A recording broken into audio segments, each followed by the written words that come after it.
আমার কিন্তু অনেক আশা, বুঝছো, যে অনেক মনের মধ্যে অনেক আশা যে মুকুল ভাইয়ের সাথে আমি কাজ করবো। হ্যাঁ, সত্যি কথা কই, তুমি যখন আমার করলে না চান্দেখানা যাইতে, চান্দেখানা যাইতে হুনে তুমি যে কইতেছো দুইটা একটা স্পটে বলে আবার থাকুন জানা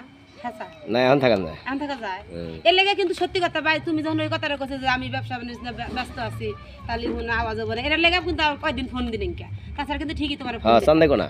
আচ্ছা মুকুল ভাই, সত্যি কথা কই, তোমার লেগে কোনদিন আমি খারাপ ব্যাপারে কথা কইছি না? এটা ভাই কোনোদিন আমি তোমার জন্য আমি দোয়া করি। সত্যি কথা মুকুল ভাই, বিশ্বাস করো, আমি কাজ করি বা না করি তোঙ্গরে, কিন্তু তোঙ্গ আমি যে ইচ্ছা করে তোমাকে কিন্তু আমি ফোন দিই, ভাই কেমন আছেন, কই আছেন, কিন্তু আমার ভালো লাগে, সত্য কথা আমার ভালো লাগে। তুই মাঝে মাঝে ফোন দিস? হ্যাঁ, আমি ফোন দিই না তোমার কও, মাঝে মাঝে আমি ফোন দিই, আমার ভালো লাগে এলে ফোন দিই। কিন্তু মুকুল ভাই জানো, আমার অনেক ইচ্ছা, বুঝছো, আমি যখন তোমার কাজে আইছি, হ্যাঁ তোমার কাজে যখন আইছি, কিন্তু তুমি আর কাছে একটা অনুরোধ লাগে, তুমি আমার একটু বেশি বেশি অভিনয় দিবা, তোমার বইয়ের ক্যারেক্টার দিবা, হ্যাঁ, যাতে মানুষ যাতে আমাকে একটু চেনে জানে, বুঝো না, আমার এটাই আশা, আর কিচ্ছু না। দিবা না? ভাইরাল হবে না? ভাইরাল কেডা? তুই কি আর কম ভাইরাল নাকি? না, আরে ওটা তো মনে করো যে এই যে কি আর, আমি কিন্তু দীপুর লোক কাজ করছি, ওগুলো কাজ বাজ করলে কেউ বোঝো না কে, কিন্তু মনে করো যে তারপরে মুকুল ভাই সত্যি কথা কই, তোমার অনেক মানুষ জানে, আমার অনেক আশা।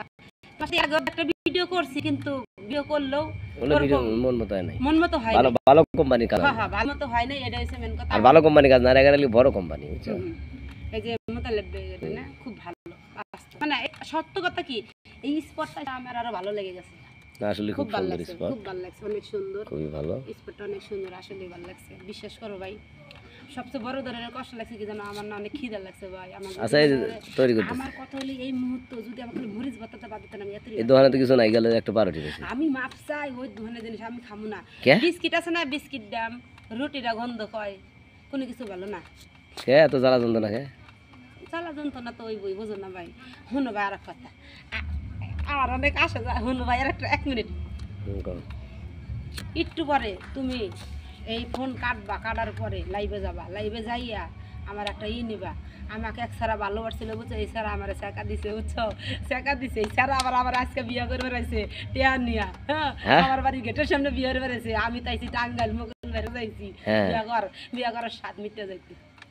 ও বুঝতে পারে না যে আমি কি জিনিস, মিথ্যা কথা অভিনয় করছি, আর আমি বিয়ে হরমু, আমার টিয়া বেড়ে গেছে না, আমি আইছি মাত্র 2 মাস ধরে শুটিং, আমি বিয়ে হরমু কি লেগে টিয়া বসে গেছে কি? হ্যাঁ, টিয়া বসে গেছে, আমার একটা মেয়ে আছে, আমি চাই আমার মেয়েটারে লেখাপড়া করামু, আমার মেয়ে কোরআন শরীফ পড়ে, আমার মেয়ের বয়স 6.5 বছর, আমি চাই আমার মেয়ের মানুষের মতন মানুষ বানাবো, আমার আশাই এটা, আমি যা মন চাই তা করি, আমি যা মন চাই তা করি, মানে আমি শুটিং করি, আর কোনো কিছু না। আপনারা সবাই আমার জন্য দোয়া করবেন, আমি যাতে মুকুল ভাইয়ের সাথে কালকে মুকুল ভাইয়ের পেজটা ফলো করবেন, মুকুল ভাইয়ের পেজটা পেজ মানে আমি একটু বলতে পারি নাই, মানে ভুলে গেছি, সমস্যা নাই, মুকুল ভাইয়ের পেজ একটু ফলো করেন সবাই, ভালো থেকে।